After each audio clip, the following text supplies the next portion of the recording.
Sehatra ny fahasalamana Anjarantananarivo indray no isin'ny fifantenana ireo marary azo tombotsoa amin'ny fandalovan'ilay sambo lehibe Mercyship eto Madagasikara ho amin'ny rampitso araka ny fantatra sy ho amin'ny rafakampitso no ataony fizahana ho an'ireo azo tombotsoa amin'izany.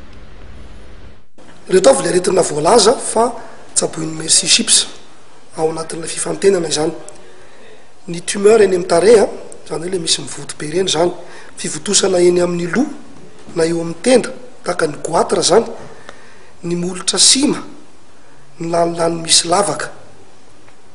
Eo koa zany ireo olatra izay miraikitra eny amin'ny vatana taorian'ny fahamaizana dia tsaboin'ny Mercyship. Ny vehivavy marary ny fistule na le pipi lava tsy matana pipi zany dia tongava fa ao anatin'ny fantenana tsaboin'ny Mercyship zany.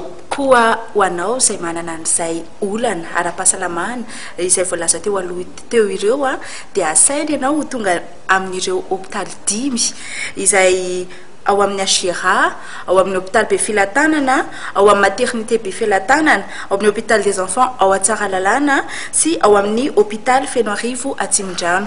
Mariana fa ny Mercyship dia tsy mitsabo izay aretina hafa ankoatra ireo aretina izay voalaza ireo, ary ihany koa maimam-poana ny fitsaboana, maimam-poana ny fadidiana, maimam-poana ny fanafody. Ny fa-efatra sy ny fa-5 ny volana Desambra no atao eto Antananarivo izany fifantenana marary izany.